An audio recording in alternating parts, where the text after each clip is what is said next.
Good morning. It's Tuesday, March 30th, 10:55 a.m. And this is the meeting of the Senate Resources and Energy Committee. We're just having a brief housekeeping meeting. Senator McDonald may be joining us. He's currently tied up in a meeting of Senate Leadership Rules Committee. Just wanted to I have inquired of the Pro Tem. I have a meeting with her at noon to find out about our schedule for the balance of this session.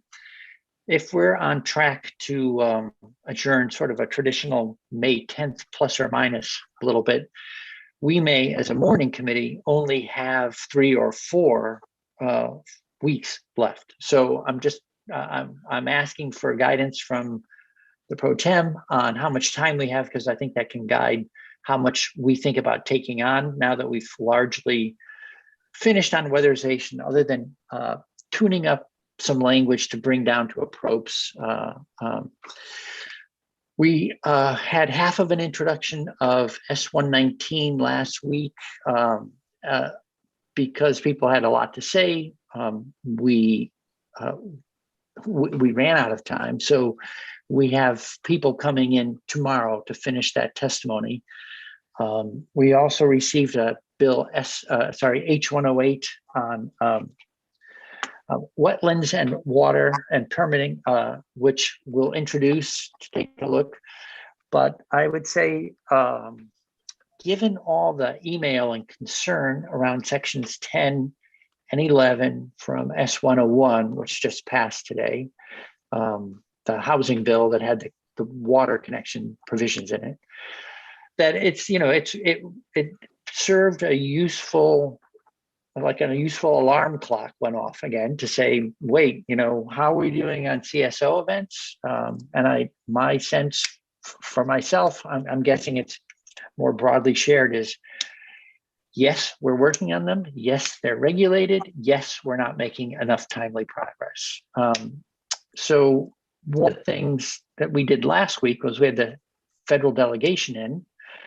And when they said, what do you want to talk about in terms of potential for federal assistance on major initiatives, I listed 2 things: our work on weatherization and energy savings, and wastewater, stormwater infrastructure and handling. So I'd say the pushback on the CSO stuff has actually served a useful purpose in raising the profile of the issue. We have maybe a once-in-a-lifetime opportunity with what seems to be coming out of Washington. And tomorrow there's going to be a federal infrastructure bill, as I understand it, rolled out. So there may be multiple opportunities to engage with the federal delegation and federal programs to really pick up the pace on these expensive long-term commitments on wastewater.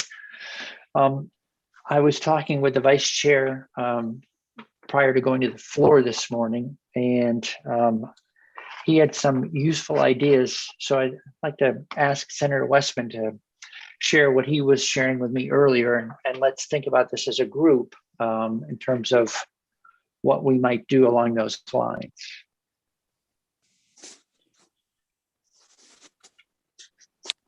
So if we've got 4 or 5 weeks left, here's the pieces I've heard in testimony. We've heard a lot of concerns around wastewater and in sewage treatment plants in their capacity to be able to handle events and what's going on. And I think it's pretty clear across the board that there's a lot of work to do in that area.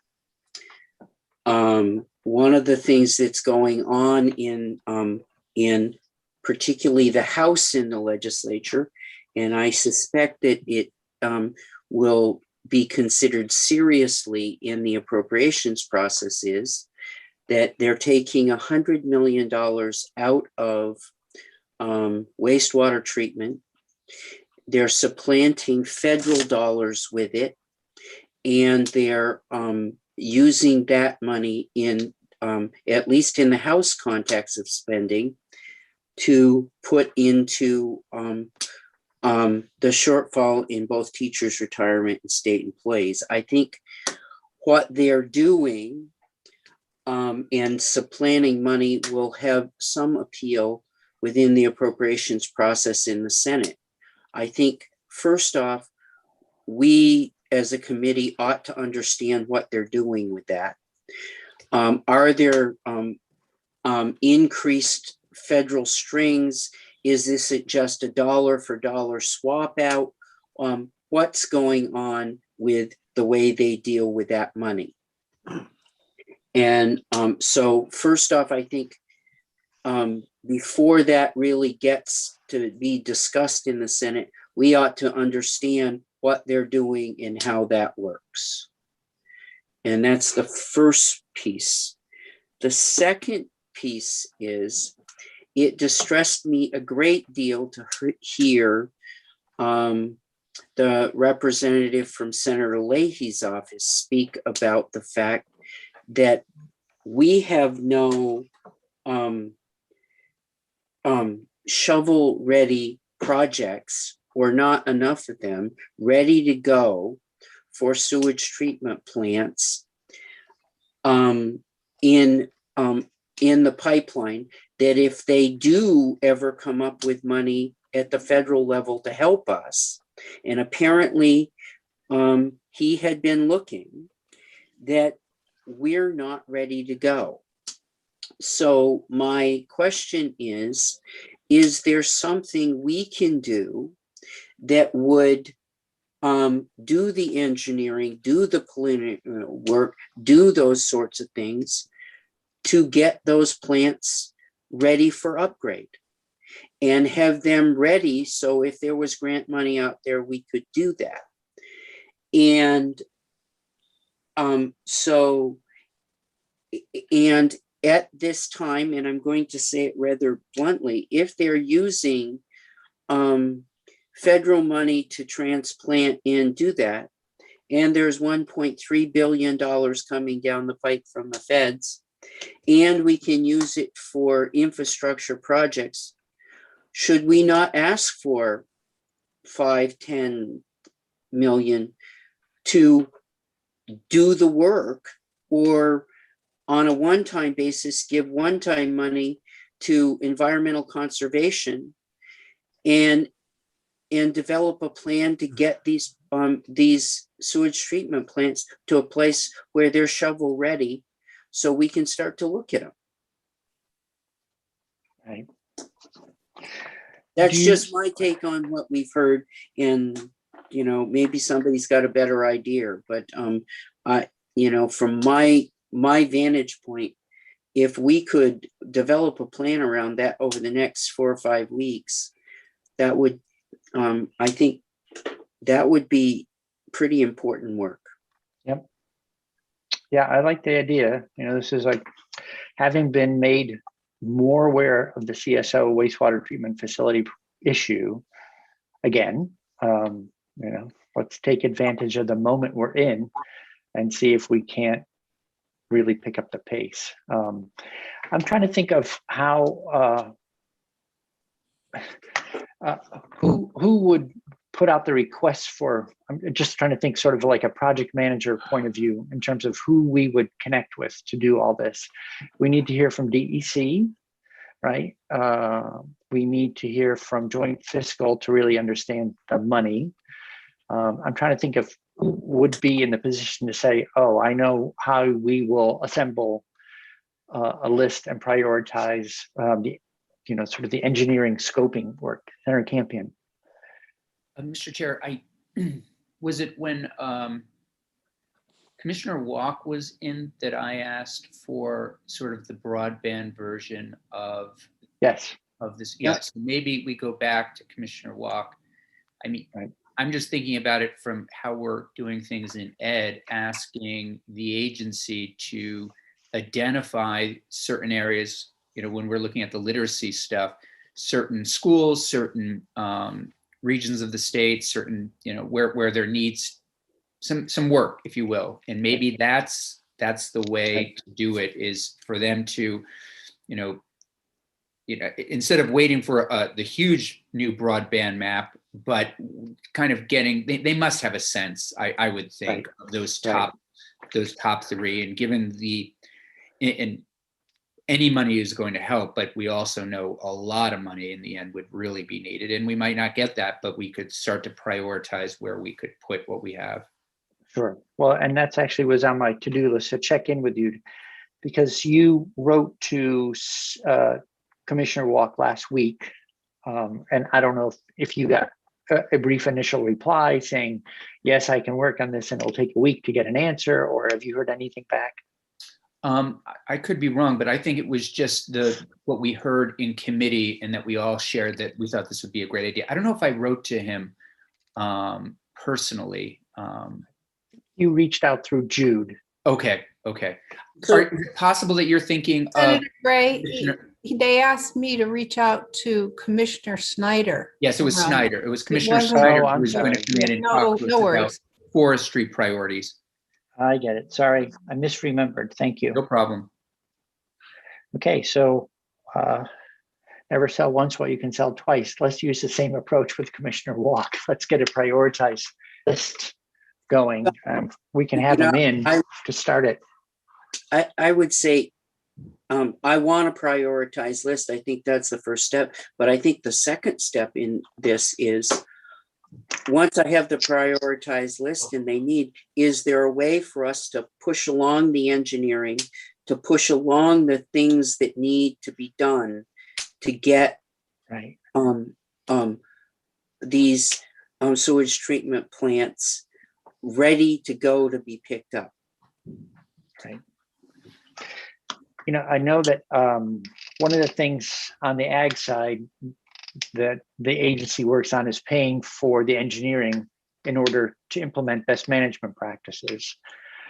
Because there may be money for the best management practices implementation, but not for the engineering to get it going. So the state does the seed money to get it, quote unquote, shovel ready, whatever. It seems like we're talking about the same phenomenon. And so, I'll reach out to Commissioner Walk, and in addition to inviting him in, let him know what we're mulling over and talk about how we might identify projects as well as set up a funding mechanism to get them to the state where the federal delegation would see them as funding ready. Senator Westman, the other thing you mentioned to me was if we're going to have less flexible money how I look at the request, is it dollar for dollar, and maybe that's a negotiation for downstream, but if we're accepting constraints we didn't used to have, we might ask those making the swap on our behalf to think about how they could be helpful to us. Because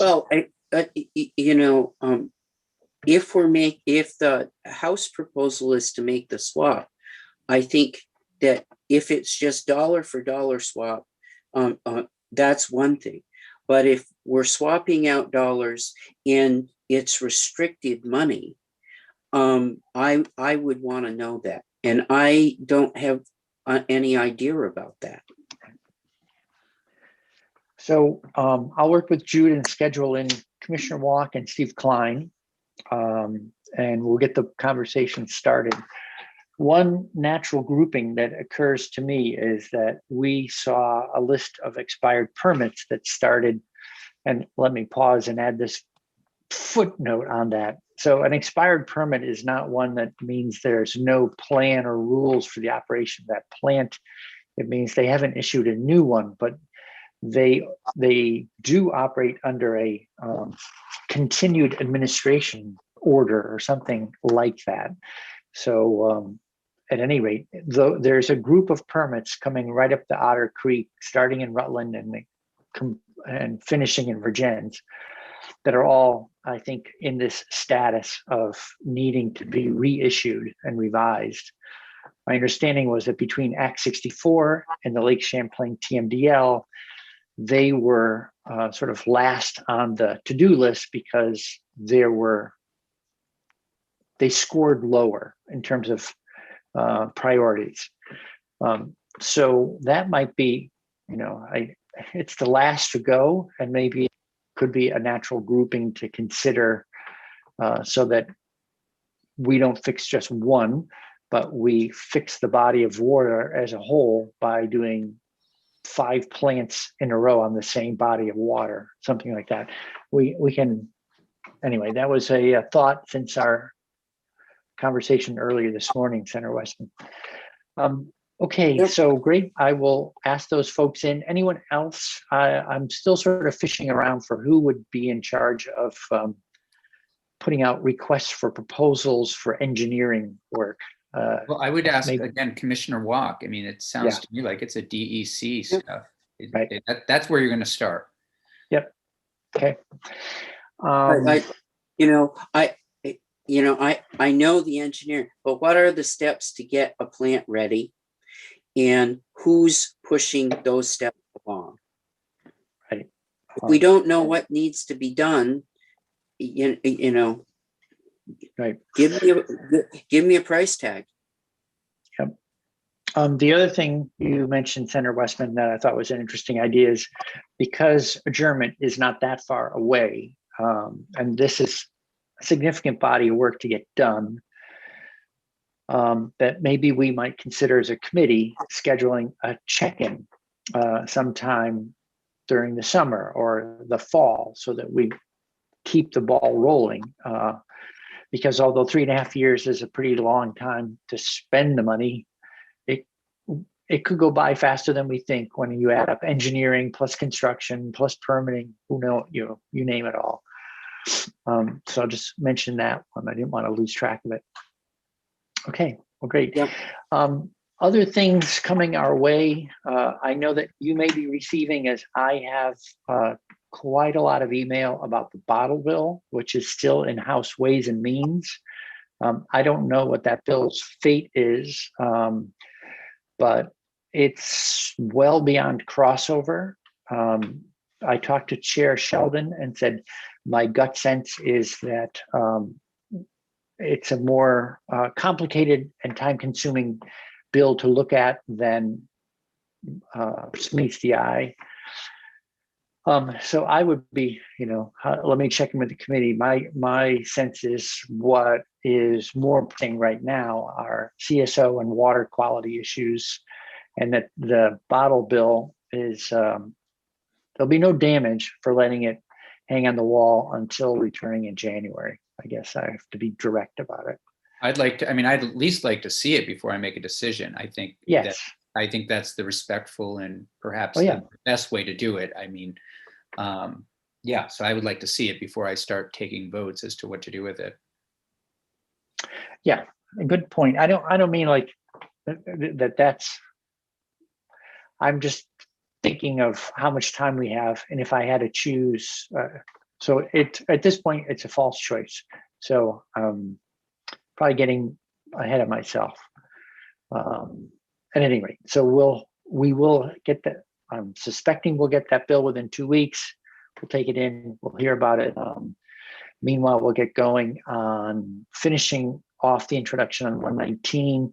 Senator Campion, you had a bill that you introduced on Fish and Wildlife Board. I'd like to introduce that this week as well. And I also know that you were interested in hearing more from on the PFOA situation in Bennington. I don't know if you've already scheduled that with Commissioner Walk or your interest there. I know I'm meeting with constituents on the weekend. Maybe it makes sense to do it after that once I have more information. Well, and I think one of the questions you raised, Senator Campion, which was a good one, is what capacity does this committee have to do anything relative to that determination that DEC is doing about classification of water? If we have no role and virtually no influence, we don't want to set false expectations that we can change the story. But we did have witnesses that we ran out of time on. So I am planning on scheduling in people. I'll check in with you to see if it's just the witness that we had only briefly in committee, or if there are others that want to speak with us. Maybe Plus it makes Commissioner- sense to have Michael Gradian. He can probably answer the question of what the role of the legislature would be on this kind of thing. He's probably the Okay. best point person. Good thought. Okay. Anything else on our wall or in our in basket that people are thinking about? Okay. All right. So thanks, everyone. We are done for the day. There's no noontime caucus. So